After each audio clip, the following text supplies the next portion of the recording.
optimal gitu ya. Nah, kemudian yang menjadi pertanyaan adalah tartil itu apa? Tartil adalah tajwidul huruf wa ma'rifatul huruf.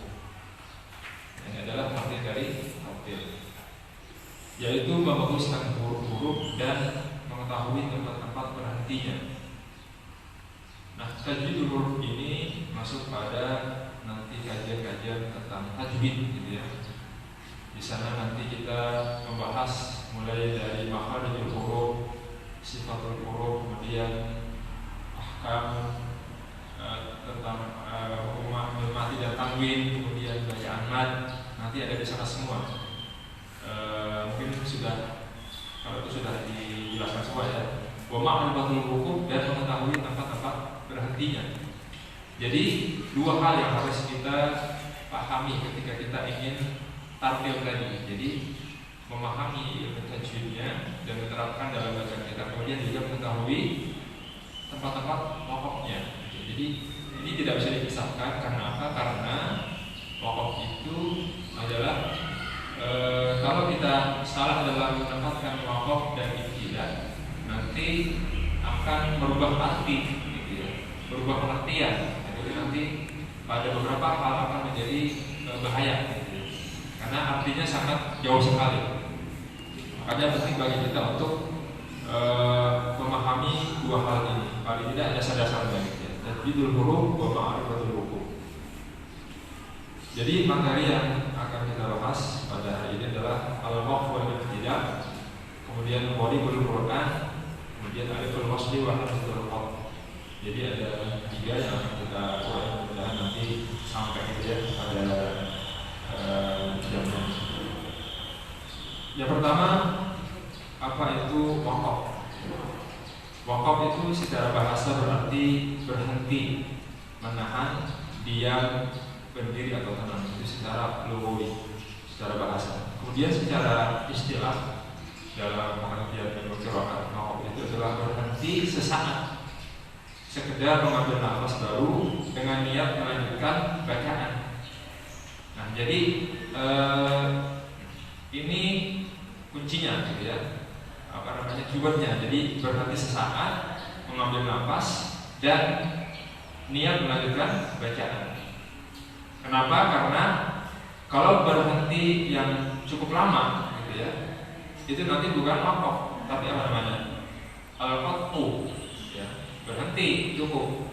Jadi biasanya ditutup dengan selesai, ya, jadi sudah tidak baca karena kita namanya al-qat'u. Jadi sudah niat untuk menghentikan bacaan Al-Quran, itu namanya al-qat'u. Tapi kalau waqaf itu sesaat saja berarti, sekedar mengambil nafas. Mengapa mengambil nafas? Karena nanti ada yang berhenti tanpa mengambil nafas. Namanya apa? Sakta. Kemudian niat melanjutkan bacaan.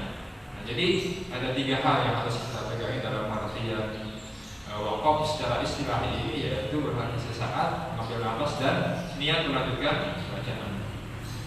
Nah, ini nggak boleh dipisah-pisah. Jadi bisa-bisa. Nah, kemudian apa sih pentingnya waqaf itu? Penting sekali karena nanti kalau kita salah dalam mendapatkan waqaf dan tidak, gitu ya, tidak dulu.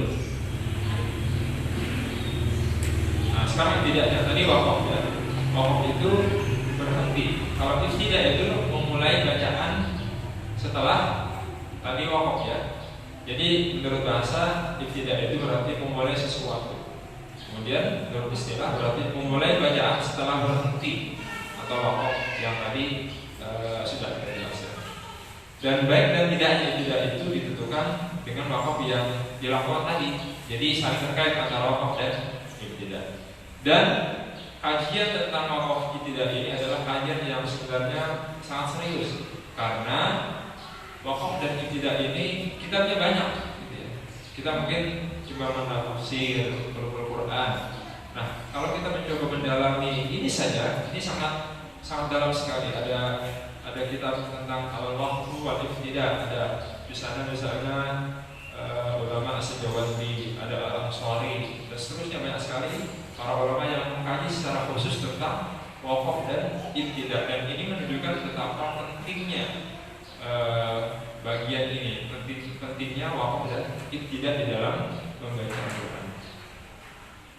Nah, sebenarnya bukan letak pentingnya, dan gampangannya adalah tidak saja di dalam membaca Al-Quran, di dalam bahasa Indonesia saja misalnya ya. Kita kalau salah di dalam wakaf dan tidak dalam bahasa Indonesia itu nanti pengertiannya akan salah gitu ya, akan salah dalam memahami.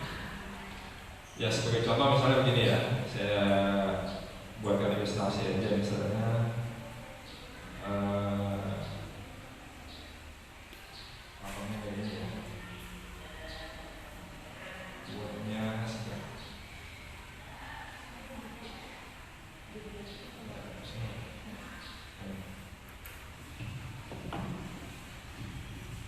Nah misalnya ya,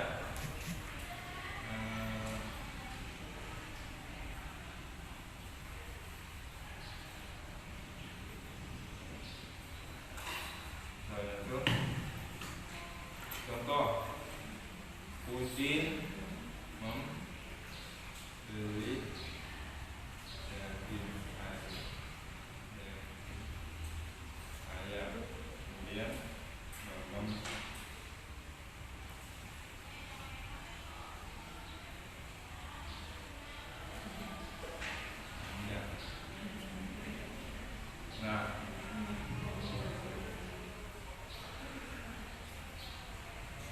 membeli daging ayam, kemudian nah Udin membeli daging ayam, Bambang mengambilkannya di kandang. Nah, kalau kita misalnya kemudian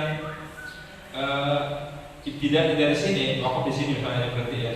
Kemudian mulai dari sini, jadinya ayam Bambang mengambilkannya di kandang, tidak jelas jadinya artinya. Kasihan nanti ini ayam Bambang kemana gitu. Ya. Dan ini pengertiannya menjadi berubah, ya. Orang jadi nggak ngerti ini maksudnya apa ayam Bambang gitu. Padahal sebenarnya maksudnya Bambang mengambilkannya di kandang. Contoh lagi misalnya,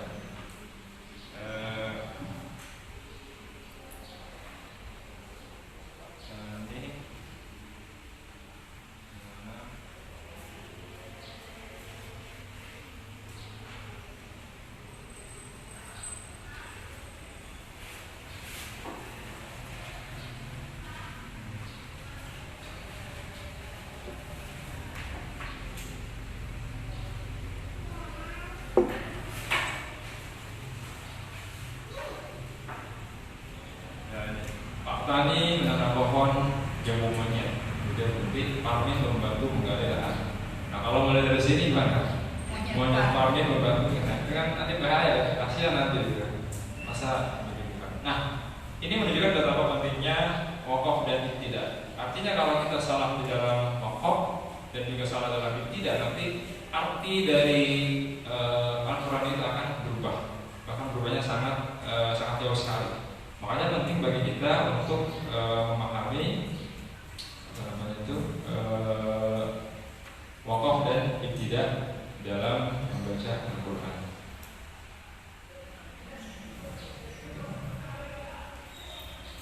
Ya, kita lanjut.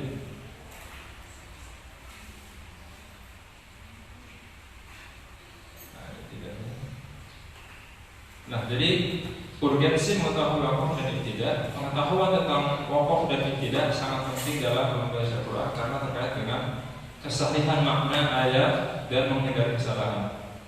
Malam ya'rif al-waqf, lam ya'rif Al-Quran. Barang siapa tidak mengetahui wakaf, maka dia tidak mengetahui Al-Quran. Ini dijelaskan oleh pembahasan tafsir Islam. Berikutnya pembagian wakaf terbagi pada 4, ada wakaf ikhtibari, wakaf intidhari, wakaf ittirari, wakaf ikhtiyari. Wakaf ikhtibari itu berhenti membaca untuk mengambil nafas, namun maksud dan tujuannya adalah untuk melatih, menguji seorang murid bagaimana cara mewakafkan jika sewaktu-waktu ini berhenti mendadak.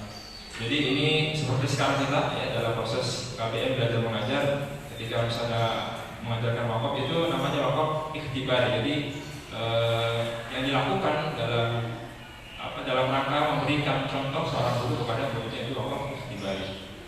Kemudian wakaf intidhari yaitu wakaf untuk jamul qiraat, mengumpulkan macam-macam wajah qiraat karena ragam riwayat. Nah, kita tahu di sana ada namanya qiraat sab'ah, gitu ya. Contoh misalnya di surat apa namanya itu Al-Baqarah, wabil akhirati hum yuqinun. Itu wabil akhirati hum yuqinun itu banyak bacaannya tuh. Jadi makanya kemudian berhenti di ayat sebelumnya, kemudian diulang-ulang, wabil akhirati hum yuqinun, wabil akhirati hum yuqinun, wabil akhirati hum yuqinun, wabil itu. Nah, itu adalah jamul qiraat. Jadi berhenti karena memang untuk dalam rangka mengumpulkan bacaan-bacaan qiraat yang banyak tadi ada di qiraat. Nah, itu namanya waqaf intidzari. Nah, kemudian waqaf idtirari, yaitu berhenti membaca karena terpaksa, misalnya tiba-tiba nggak bisa napas, ya, atau misalnya lupa tidak mampu meneruskan bacaan. Di tengah-tengah bacaan belum pas waqafnya tapi sudah kehabisan napas, atau misalnya lagi mengucap alif ada lawan masuk gitu kan, selak, jadi kan berhenti gitu tiba-tiba. Nah, itu idtirari, jadi karena apa namanya terjadi karena sesuatu yang apa namanya tiba-tiba, ya, karena terpaksa kehabisan napas atau kehabisan. Kemudian waqaf ikhtiyari, yaitu membaca untuk mengambil napas yang disengaja, tidak ada sebab seperti keadaan yang sebelum-sebelumnya. Nah, ikhtiyari inilah yang kemudian dibagi lagi, ya, dibagi menjadi berapa? Ada tam, ada kafi, ada hasan, ada kopi. Nah, jadi ikhtiyari karena dia pilihan, maka kita bisa memilih waqaf. Jadi nanti di sana ikhtiyari dibagi menjadi tam, ada kafi, ada hasan, ada kopi. Nah, pembagian tam, kafi, hasan, kopi ini sebenarnya ini adalah yang paling umum, ya, paling banyak pilih para ulama, karena di pendapat yang lain itu ada banyak bagian lagi, ada yang amam, ada yang mafhum, ada yang qauli akbar, nanti itu ada banyak bagiannya sebenarnya. Tapi yang paling umum yang dipakai oleh jumhur, oleh kita, dan dipegang oleh para pengajar itu ini waqaf tam, waqaf kafi, waqaf hasan, waqaf qauli. Nah, waqaf tam itu adalah berhenti yang berarti secara sempurna, ya, pada akhir kalam atau pembicaraan yang sudah tidak ada kaitan lagi baik dari sisi lafaz maupun dari sisi maknanya. Karena dalam satu kalimat itu bisa jadi ada kaitan makna, ada kaitan lafaznya. Kaitan makna misalnya masih ada keterangan tambahan gitu, ya, keterangan waktu atau keterangan tempat, itu nanti ada kaitan makna. Kemudian kalau kaitan lafaz misalnya masih ada sifat, kata sifat yang belum disebutkan, itu nanti ada kaitan lafaznya. Karena di sana kalau kita bicara tentang gramatika bahasa Arab, di sana ada huwa, ada fi'il fa'il maf'ul, ada dhamir jam makan. Nah, itu nanti kaitannya dengan lafadznya, gitu ya. Nah, waqaf tam itu adalah ketika satu pembicaraan, satu kalimat itu sudah sempurna, baik maknanya maupun lafadznya. Nah, biasanya waqaf tam ini ada pada akhir cerita, gitu ya, dan di akhir dari satu surah itu sudah tam, itu pasti tam. Jadi kalau setiap akhir surah sudah pasti ada waqaf tam karena sudah selesai. Atau juga biasanya di akhir satu cerita, ada cerita apa tentang Nabi Musa misalnya dengan Bani Israel, nah diakhiri, nah itu waqaf tam. Kemudian waqaf kafi secara bahasa artinya cukup, ya, yaitu waqaf pada akhir kalam atau pembicaraan yang sudah sempurna tapi masih ada kaitan maknanya. Jadi maknanya masih terkait, gitu ya, masih ada hubungannya. Misalnya pas ada keterangan kata keterangan waktu yang di depannya, gitu ya. Jadi masih ada hubungan itu. Nah, itu namanya waqaf kafi. Tapi dari sisi lafaz sudah sempurna. Lafaznya sudah sempurna. Artinya di sana Khobarnya misalnya kalau mubtada itu sudah disebut, kalau fi'il fa'il itu sudah sampai maf'ul. Jadi sudah dijelaskan semua. Jadi secara lafaz dia sudah sempurna, tapi secara makna itu masih ada kaitannya. Contoh misalnya kalau kita ingin pokok kafi itu di awal saja ya, surat Al-Baqarah itu kita bisa buka itu. Walladzina yu'minuna bima unzila ilaika wa ma unzila min qablik. Walladzina yu'minuna bima unzila, dan itu orang beriman yang mengimani bima unzila ilaika, yang diturunkan kepadamu, wa ma unzila min qablik, dan juga diturunkan kepadamu. Itu sudah bisa dipahami ya. Secara lafaznya sudah putus, sudah selesai. Tapi masih ada kaitan wabil akhirati hum yuqinun. Dan ini masih secara maknanya masih ada sambungannya ya. Lafaznya sudah selesai, sudah sempurna, tapi maknanya masih terkait. Itu ya wakaf kafi. Kemudian wakaf hasan artinya baik. Wakaf pada akhir kalam atau pembicaraan yang sudah sempurna, akan tetapi masih ada kaitan nasi dan menasi pembicaraan sudahnya, baik dari segi lafaz maupun maknanya.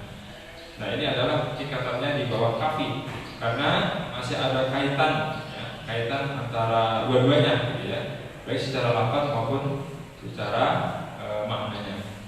Kemudian wakaf qawi adalah wakaf yang berarti buruk, wakaf pada akhir satu pembicaraan yang belum sempurna dan belum dapat dipahami. Nah ini yang tidak boleh ada wakaf qawi ini. Nah jadi itu tadi pembagian wakaf ikhtiyari, ada tam, ada kafi, ada hasan, ada qawi. Nah kemudian kita kan nggak ngerti nih ya, kita kan nggak ngerti karena kita orang awam itu mana yang tam, mana yang kafi, mana yang hasan, mana yang qawi gitu ya.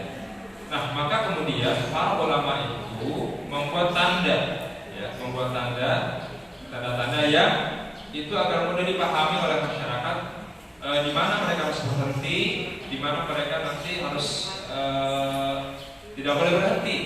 Maka kemudian dibuat tanda-tanda. Nah tandanya ini ya, paling nggak ada 7.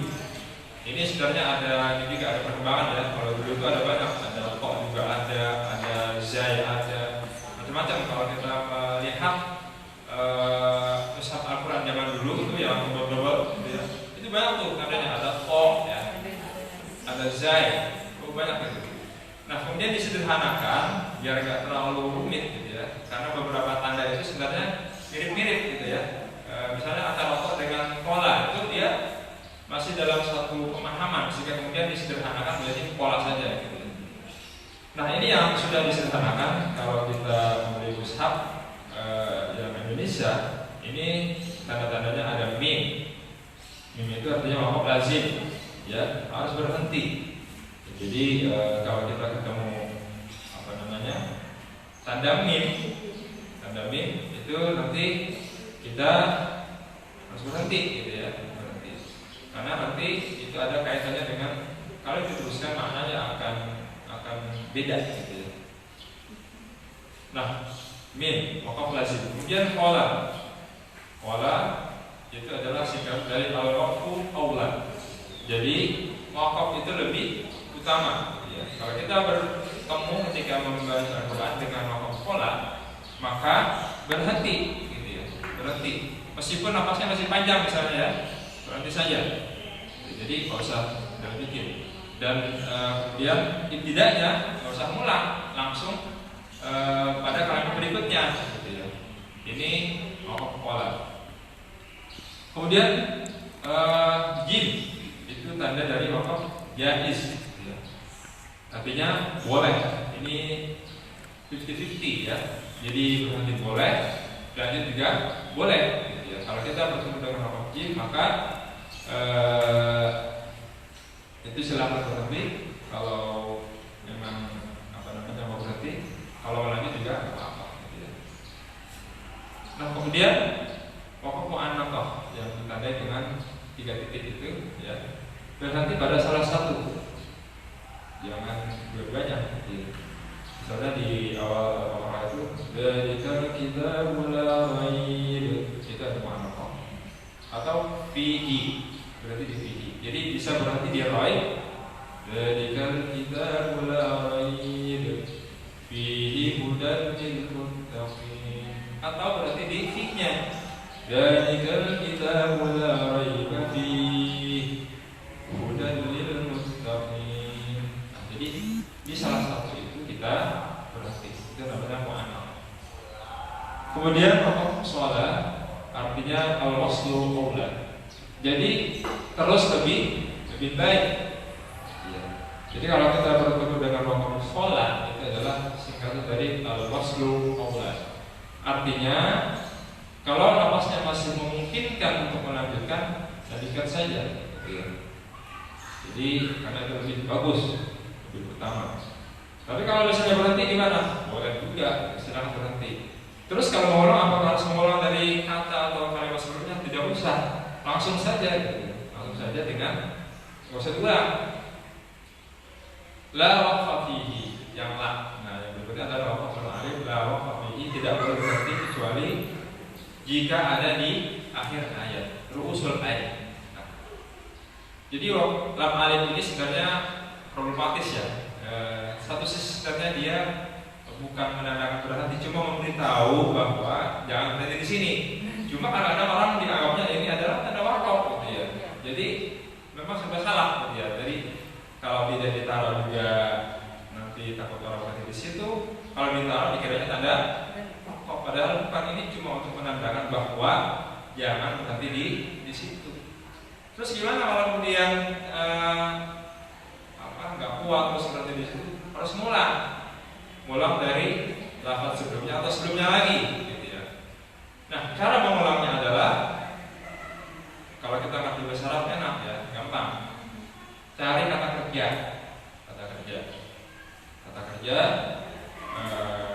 lafaz kalimat fi'il ya.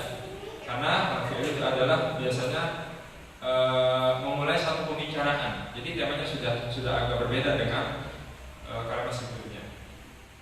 Nah, jadi itu adalah cara yang tiga. Jadi cari kata kerja, kalimat fi'il. Nah, di situ kita bisa memulai tidak dari bacaan yang tadi kita berhenti bukan pada tempatnya. Jangan memulai.